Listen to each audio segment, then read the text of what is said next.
hope you're all doing very well. This afternoon I'm going to be doing a movie review. This movie is a romance comedy from Norway. This is in the Norwegian language with English subs, released in the year 2011, directed by Jannicke Sistad Jacobsen, and this film is called Turn Me On, Goddammit. So Turn Me On, Goddammit is about Alma. She's a 15-year-old girl who's just coming to terms with her sexuality. She's at that very tricky age, and she's stuck in a very boring town, and she just has dreams of going to Oslo, which is the capital city of Norway, and she sees that there is where the life is, and that she thinks she knows a lot more than she does, and this is causing a lot of frustration, not only for her but her friends and also her mother.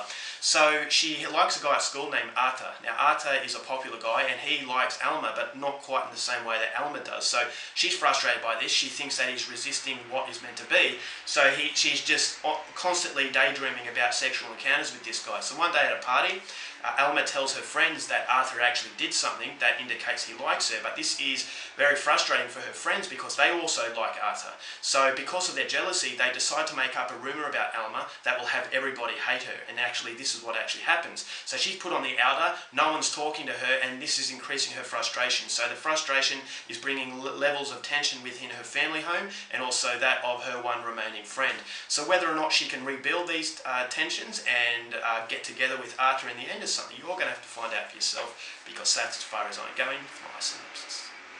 Now my thoughts on Turn Me On, Goddammit. What I like most about this film was that it is a movie about sexual awakening, and it's a very controversial sort of topic because there are movies out there that go a little bit too far. Case in point, Larry Clark from the United States, very provocative filmmaker, and I can appreciate him being provocative and daring to go that extra step, but there is such thing as subtlety, and I think Larry Clark films lack a lot of subtlety, and they're made just to provoke an audience, to upset an audience through the visuals. And so coming into Turn Me On, Goddammit, this is doing everything that Larry Clark couldn't do in his films. It's keeping the innocence in children while taking on a topic that is very much adult. And I think that the interactions in this film were very awkward and at the same time very sweet, which made them very funny. And so there's a lot of subtlety in this film that makes it just as powerful and just as memorable as a Larry Clark film. So I just think that this movie really knew how to juggle that sort of very touchy sort of subject where you've got these children who are getting into alcohol, getting into sex, and basically things that people need to discuss, but this movie does it in a way where it's also very entertaining. You don't feel guilty about watching it, and you're not disturbed beyond belief for watching it. So that's what I think movies like this should be, in that the movies are made where children or teenagers of this age could actually watch it as well. Now, you're not exactly going to tell your 15-year-old daughter or son to go and watch a Larry Clark movie, but you would be forgiven for saying go out and see Turn Me On, Goddammit, because there is enough sexuality to keep it real, but at the same time there is enough to make a very subtle sort of message that the film delivers very well because it's not trying as hard. So the movie is very quirky. I thought the interactions between Alma and Arta were very funny, and as I said, it keeps that innocence. Yeah, these teenagers think they know a lot more than they do. They're not familiar with the world. They've still got a lot of growing up to do, and it's very evident in the way of the social interactions.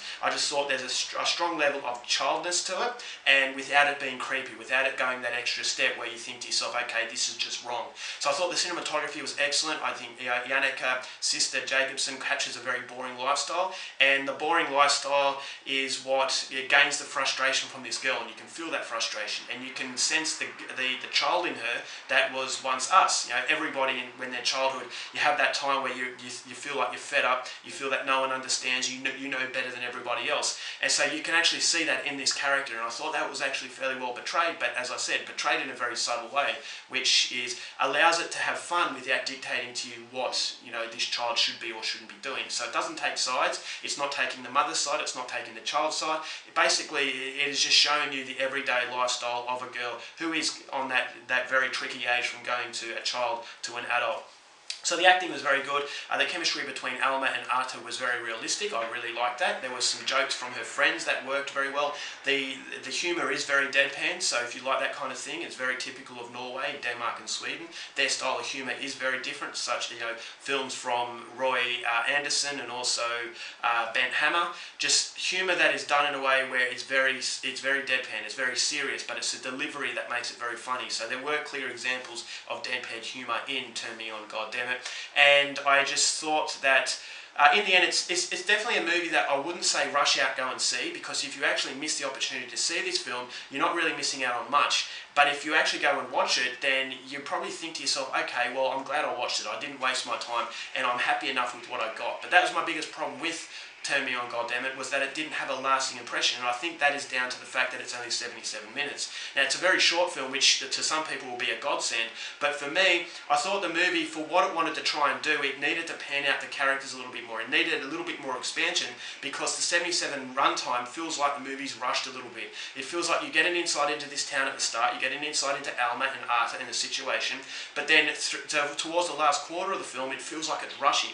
So she's going from one point, and then all of a sudden she's found a solution, and in the next scene she's a different person. So you feel like you're missing a lot of information towards the end, and therefore it feels like they've just realised they're running out of time, so they've just got to make some shortcuts. And those shortcuts prevent it from being a really entertaining film and a very, very memorable film. But having said that, there is enough humour in it, there is enough stuff to talk about and think about. It's a movie that a lot of people can enjoy. It's not just selected at the extreme kind, such as a Larry Clark film. So if you like this kind of thing, then I would say go out there and see it, but it just doesn't really cast a shadow of its own, and that to me was the only problem. So overall, still an enjoyable film, and it's still a film that I would go out there and see. So overall, for Turn Me On, Goddammit, going to give it 3 stars. I was reasonably pleased with what I got. Alright guys, that's it for my review. Hope you enjoyed it. Till next time, keep watching movies, and I'll see you later.